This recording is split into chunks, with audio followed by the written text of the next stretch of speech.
What's up, everybody? It's your boy 45 back in another edition of the Hot Seat. Special guest with me today. Man, I got lucky, man. So some of y'all know, some of y'all don't know. I run a clothing line called Alessi Apparel, right? And I use this dope ass manufacturer out of Cali, and it's called Apliiq. And one day I'm on there just checking on some orders or whatever the case may be, and the motherfucking owner is writing me back. I thought that was the most dopest shit ever. So you know me, I'm gonna shoot my shot. I say, yo, man, let me interview. He says, yeah, let's do it. I say, let's motherfucking do it. Welcome to the show, Ian. Hey, thanks for having me.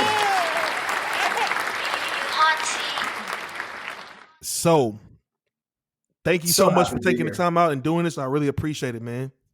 Oh, it's my pleasure. Thanks for having me on the podcast. So how did Apliiq get started?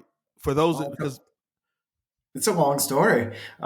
Basically, my sister and one of our good mutual friends, we all went to school together at University of Pennsylvania. And the idea really just came out of going on and discovering like fabrics in the fabric district in and around Philadelphia and using that fabric to embellish apparel, like taking a blank hoodie and sewing some fabric in the hood. And Ethan, our co-founder, basically just started making these cool custom hoodies for people. People were rocking them around University of Pennsylvania. And it kind of became like his side hustle while he was at college. And, we all kind of graduated college and we went our separate ways. Ethan was basically like doing a full kind of suit and tie type of gig. And on the side, he was still doing a side hustle. And he decided, I don't really want to be in the corporate world. I'm going to drop out of that. I'm going to pursue this Apliiq thing. Him and my sister linked up and co-founded it and really just started their own fashion brand, doing all this made to order kind of cut and sew apparel. And just over the years, that was like in 2008. So we've been at it for a minute. And over the years, it's just kind of evolved into this like print on demand manufacturing platform for people that really want to start their own clothing lines. It's like we took all of the hard lessons we learned in doing our own clothing line and just envisioned the platform that we wish we kind of had. And that's a wrap. That's now, are you originally from the East Coast, or you just wanted to go to school out there? No, I'm a Cali boy. I was born in SoCal and grew up here, and we went to school. I just happened to go to school in Philly. Yo, that's pretty dope. Matter of fact, Philadelphia has some good food. Mm-hmm. Yeah, Philadelphia has some real good food. I had a chance to go out to Philadelphia one time, and I fell in love with the food. I thought that was pretty dope. Yeah, so they've got a huge restaurant scene out there, and it seems like there's just a lot of change going on in Philly, like a lot of cool areas that are getting like redeveloped and some great restaurants coming in. We also just opened a factory in Philadelphia. So we kind of started in Philly. We went to Los Angeles. Now we're back in Philly. So yeah, it's been. Wait, so y'all have like a motherfucking shop in Philly now? Yeah. We have a factory in Los Angeles and a factory in Philly. Uh-huh. So what's some other places y'all looking to set up shop? I think we basically just built out these two factories this year in the middle of a pandemic, just craziness. It was a nuts year. So we'll probably like pause for a minute on building out the next factory. But like our vision is really like, every one of the top cities in the U.S. needs a little on-demand factory to cater to the local entrepreneurs, the creators in that local market, and just keep like capacity available and keep shipping times low. So, man, I wish I came to Houston, Texas. Yeah, there you go, dude. Texas needs some representation and support. Yeah, we definitely need that out here in Houston, Texas, man.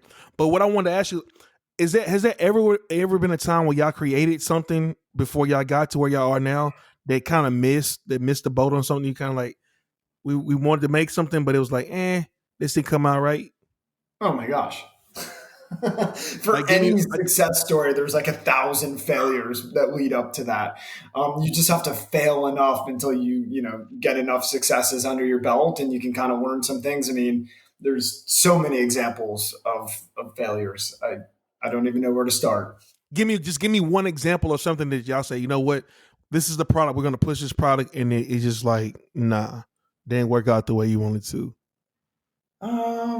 Yeah, I mean, there's a bunch of them. Like when we were doing our own apparel line, like as our own fashion line, I mean, we were going into the fabric district in Los Angeles, just going through like racks and racks and racks of different fabrics. We had all like pick out a couple fabrics and design products. And I mean, they were rad products, but the prints were just, some of these prints were crazy prints that we would drop. And like, you put a lot of time and energy into like sourcing all this different fabric, releasing a collection. I mean, sometimes you launch and just be like crickets, like nobody's buying any of this stuff.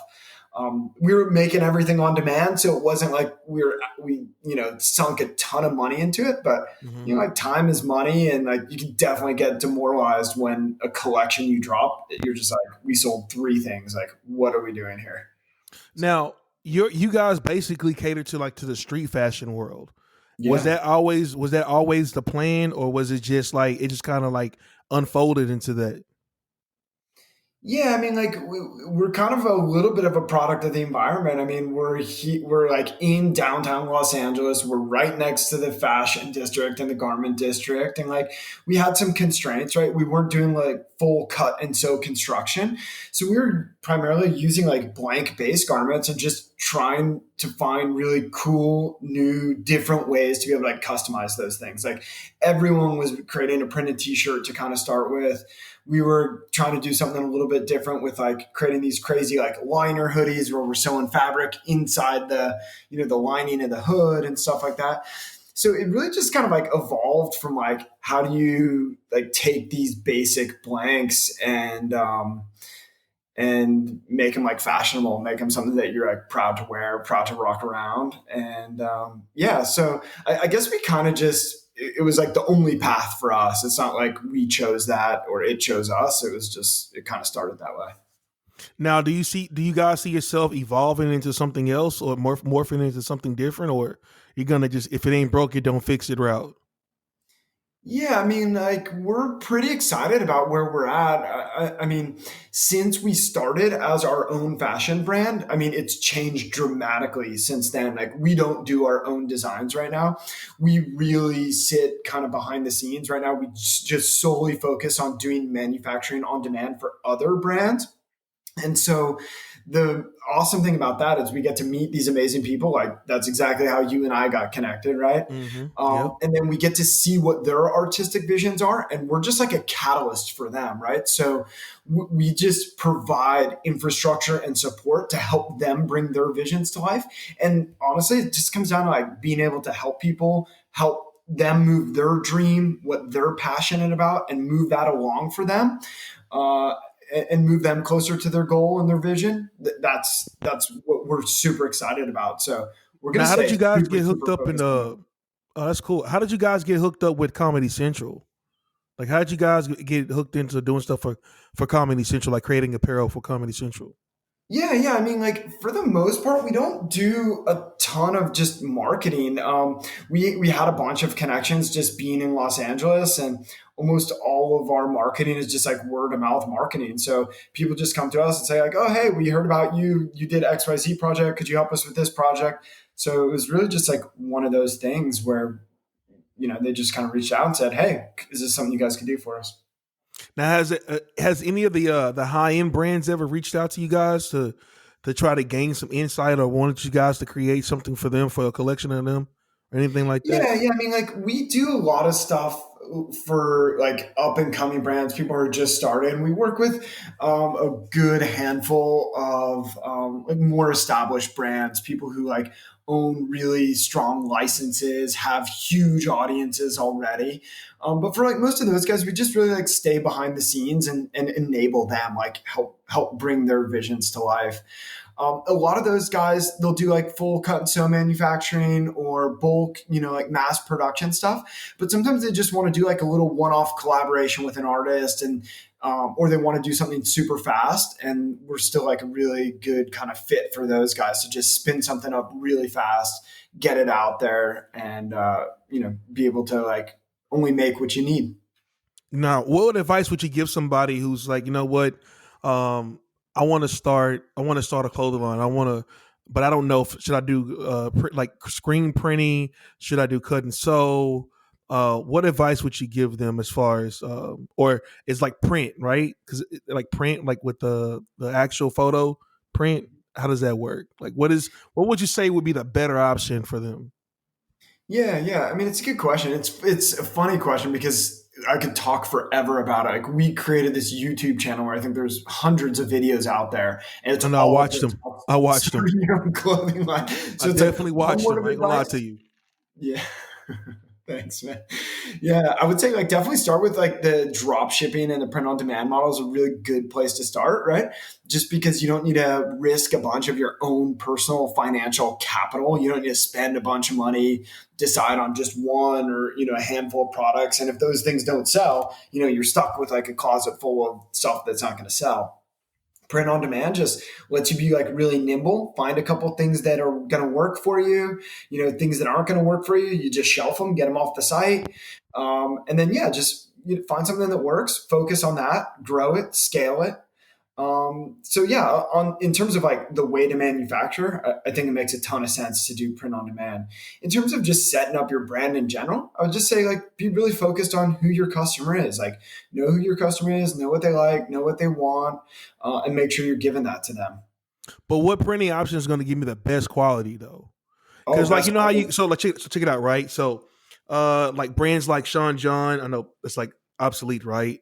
And like Fubu or Carcanine, like all these urban brands, Cross Colors. I don't know if you remember Cross Colors, but like all these old school urban brands. When you go into the mall, you go into the store, like you feel the shirt, you feel the fabric, or you like see the printing on it. What type of printing is that on those shirts? Got Is it screen printing? What is it? Is it heat? It's not heat press. Is it like what is it? Yeah, yeah. I mean, there's different techniques that they use, but by and large, anyone who's in retail stores, like doing big retail distribution, for printing, they're primarily going to use screen printing. It's just there's efficiencies in doing screen printing at that scale. So if you need to run 5,000 shirts, 10,000 shirts, if you need to put 100 shirts in in 1,000 stores, you're just going to be doing stuff at a scale where screen printing makes a lot of sense. And a lot of those brands that you're referring to are like 90s brands before digital Mm-hmm. printing even really was out there, right? Like digital printing's really only become super super solid in like the last decade, 2010 and beyond. What are some brands um, you feel like that you think they use digital printing? yeah, like anyone who's just doing like small run stuff would be doing digital printing. Anyone who's selling like direct to consumer could be using digital printing. Like in this day and age, I would say like 99% of people who don't who aren't in fashion and apparel won't know the difference between a screen print and a direct to garment print or a digital print. Now, how So do you the get the difference highest is now. quality? I'm What's sorry. Go that? ahead. I didn't mean to cut you off. Go ahead. I was just gonna say like the differences are like very very slim right now. And when you say quality, it's always a tough question to answer because like different people like different things. So if you're looking at like the opacity of the print, right? Like, can I see the shirt underneath it, or is it just pure color? Like screen printing is going to be the best, right? Because the ink sits up on top of the shirt. Most digital printing is like water-based inks, so the inks tend to penetrate into the shirt, and sometimes you can see like a little bit of the material of the shirt. But on the other hand, like direct to garment prints are super soft. They feel like they're part of the shirt. And sometimes screen printing can kind of feel like a little stiff or a little thick. And if it's like hot outside, you can feel that. So yeah, there's just like differences, different like markets and different people have different preferences. I'd say like just on the male and female demographic, like I would say most females would prefer like a lighter weight print for the most part, and so that tends to be more on the direct to garment side. There's things you can do in screen printing to keep the prints nice and nimble and thin, but by and large, direct to garment printing is great there. Is great there. Hopefully that kind of makes sense. No, because I'm not the only one with these with these questions, right? I told some of my friends I was going to interview, and they were like, "Yo, ask them this, ask them that," like because they like my stuff, they think my stuff is super dope. And I tell them, I say, "Man, the manufacturer I use," and I tell them all the time. I told, "Yo, you should use them. You should use them. You should use them." Now, what I want to ask you next: what is the difference between the products that you create for customers and the products from like a Gucci, a Louis Vuitton, Christian Dior, Hermes, things like that? What is the difference? Because Versace was the last of the last to have their own factories, right? So now everybody else is kind of being built and created in the same spot. It's not really a separation anymore because Versace used to have their own silks, their own patterns, their own thing. They had their own thing going. Now they don't have it since they sold it about, I think, a few years back. Yeah, yeah. I mean, it's such a good question on like so many different levels. It's interesting because like all of those luxury brands are making inroads into streetwear on their own, right? Like they're doing their own collabos and Correct.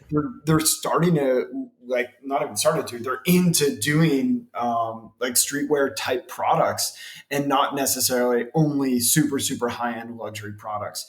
But yeah, by and large, there is a separation between being a fashion brand and being a fashion manufacturer. Those are like two very different businesses. Most fashion brands do not run or own their own apparel factories. Those are run by factory owners. Hmm. And you know, Fashion sometimes you can like fashion get houses, right? Like fashion houses. yeah, yeah. I Mhm. mean, a lot of the factories, honestly, tend to be in like the overseas, right? They're like Hmm. historically China, Vietnam, Bangladesh, Italy. a lot of Latin America type stuff, and just apparel manufacturing is exceptionally labor intensive. So if you can, you know, what they've done is tried to do bigger runs. And try to do them in places where labor is cheaper, and then you know kind of send them over the seas and bring them into the U.S. or you know bring them into the EU, that type of thing. But yeah, I think like fashion's changing in a big way, especially with COVID. Like a lot of people are looking for you know smaller, more nimble local manufacturers somewhere where you can get something made down the street or you know within the U.S. or within the country where you are. And yeah, I think that it's a like we like it from the Apliiq standpoint. We're proud to do manufacturing for apparel in the U.S. and kind of bringing some of that stuff back on shore. Hmm.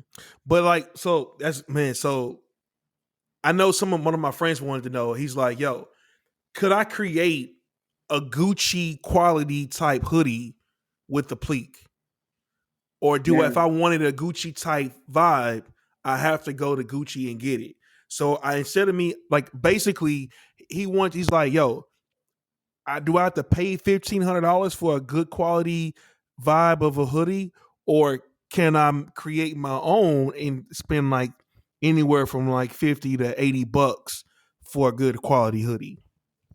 yeah, I mean, I think there's like different elements, right? Just because a Gucci, you know, hoodie costs $1,500 doesn't mean it costs $1,000 to create that hoodie. It didn't. Yeah, Um, facts. so, and then there's just like different levels of manufacturing that you want to do. So, print on demand tends to be like more templated, meaning like we're using blank apparel products and we're enhancing those with branding, like labeling, you know, printing on them, screen printing or direct to garment printing. We can like customize the hood. We can do embroidery. We can do a lot of things there. But you know, we're using those pre-built templates that exist already and kind Got of you. making them your own. A lot of the luxury fashion brands are doing full garment construction, meaning they're sourcing materials. They could be talking directly to the mill. Like places like Patagonia even go past the mill. They like want to know where is that cotton grown. They want to talk to the farmer in the field, and then they want to talk to the mill, and then they want to talk to the cut house, and then they want to talk to the dye house, and then they want to talk to you know the Mm, cut and sew place, the place that got you. constructs Got the you. garment, right?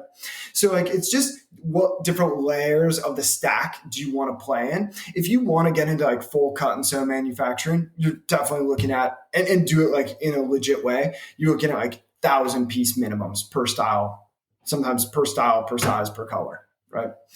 So yeah, those types of approaches to doing things work at a very large scale. Like when those guys are doing buys, they're doing minimum 1,000 unit buys. Got you.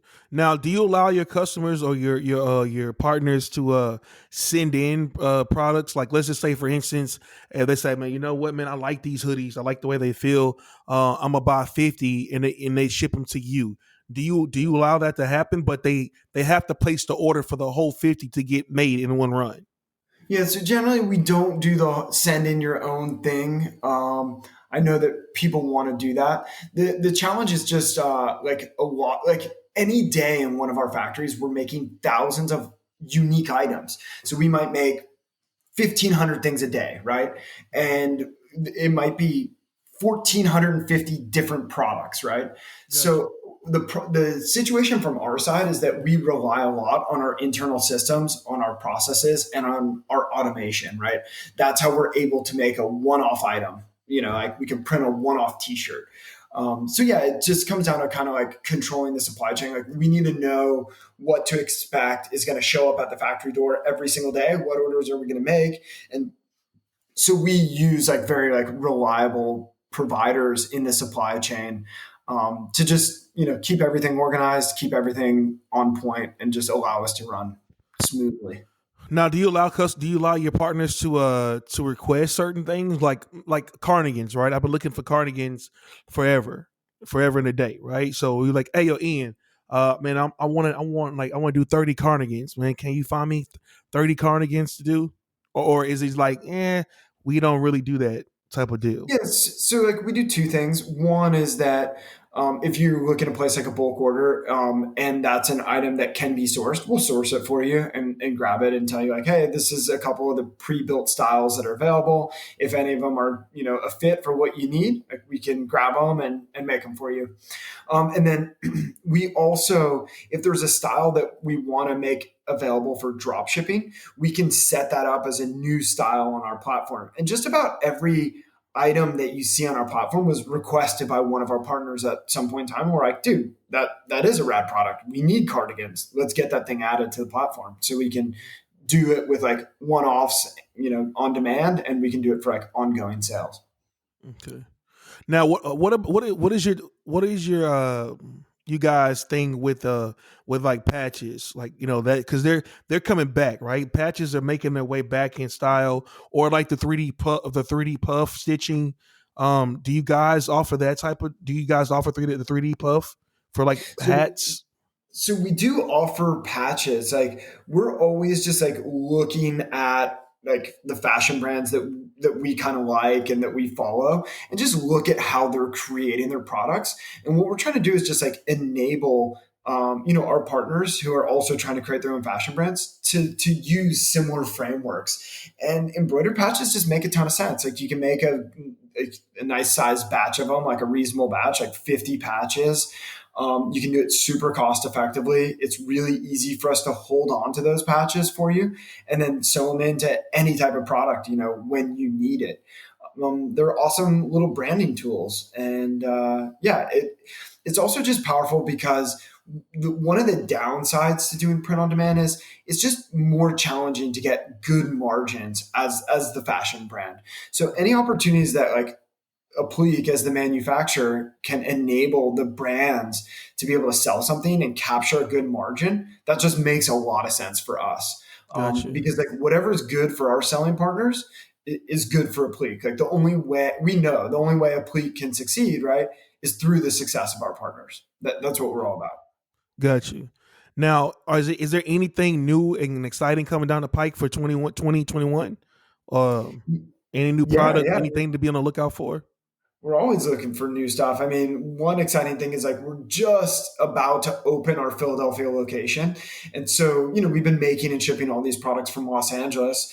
We wanted to start making these things in Philly too, because, those are on opposite ends of the coast. So we can just fulfill orders much faster. Like if you got to ship something from LA to New York, it's like 5 days now. But from Philly to New York, that's like one day. So anytime that, we can create value like that, like you pay a cheaper price but it shows up faster, those are opportunities like we're super excited to unlock for the selling partners. And then we're always looking to add new garments. Like we just added like a bunch of rad flannels, like button down flannel shirts, kind of lumberjack style. We added a bunch of like matching top and bottom pigment dyed, like kind of tracksuit jogger suits. They're fleece, but they're really awesome. We've always offered the hoodies, but we just started offering the matching jogger pants as well. And they're like these groovy kind of like vintage, like 70s kind of throwback colors, like a blue pastel, like a pink pastel, this kind of like banana yellow pastel. Yeah, those things are pretty rad. They just came out, maybe 2 weeks ago? Yeah, man. My friends always say, man, like, yo, man, can you get bigger sizes? And I was like, man, I gotta ask the manufacturer, man. Like, I just go with the sizes they give, man.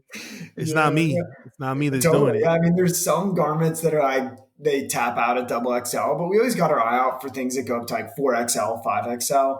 It's just tricky. There's not always great stock up in that size range, but yeah, a bunch of the independent trading company products, like independent trading company is one of the blank manufacturers. They tend to do a really good job at creating like those higher sizes. So yeah. Now, what's a And then product that you guys have, I'm sorry, go ahead. also one thing I want to say is like you asked me like, hey, could I create like a Louis Vuitton quality hoodie?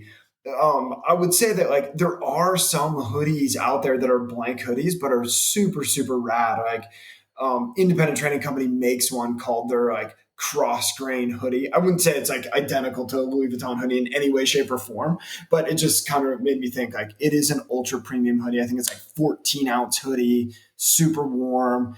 The way that they did the cut of the fabric, they just did some like really awesome construction around it. So if you're looking to create like premium hoodies, I would just check that thing out. See if you like it. What's it called again? It's called their independent trading company, like premium hoodie. It's like IND 5000 is the Got style. got you. Now, the question I was going to ask you was, man, we're talking about patches. Let's see. Sorry, man, I'm throwing you off your game. No, you're good. I'm just trying to think. I want to ask next. It'll come back to me. But the 3D puffing with the hat, like for your snapback hats, right? You guys don't offer that. You guys recommend a patch instead of doing Yeah, that. so we just don't currently offer 3D puff embroidery. The machines that we use can do it, but it's just a slightly different like process that you have to run in terms of like you insert these little foam things in the middle of the embroidery job, and yeah, it'd just be another little kind of bell and whistle we could add. Now, have you guys ever thought about doing underwear, cut and sew underwear or boxers or anything like that? Or Yeah, is that that's a good like it's kind question. of like because like you design the waistband, like custom waistbands and things like that. I forgot the name of the company. Is it Ithaca or something like that? They do them where they do like the cool designs and then you have man, I can't even think of these brands. This other one, but like you seen like the cut and sew type underwear, like a boxer briefs for men, where Yeah, they make yeah, like the I've cool seen this. designs and the cool waistbands. Definitely something we'll have to see what the future holds. Got you. All right, man. So, hey, thanks so much again. I appreciate you stopping by. What is how can people follow you on social media or reach out to you, anything like that? Yeah. I mean, you can follow us at Apliiq. It's APLIIQ on the gram. If you ever need to get in touch with us, like our website's the best way. It's www.apliiq.com. And yeah, just hit us on live chat or send us an email at CS, like customer service, but just the letter CNS at apliiq.com. Those tend to be the best ways to get after us. And if you guys have projects that you want to work on, we're game to hustle for you. Yeah, and it's your boy 45, man. It's another edition of the Hot Seat. Hit me up anything Top Down Magazine, anything Top Down Magazine TV related, and it's another edition of the Hot Seat. Yo.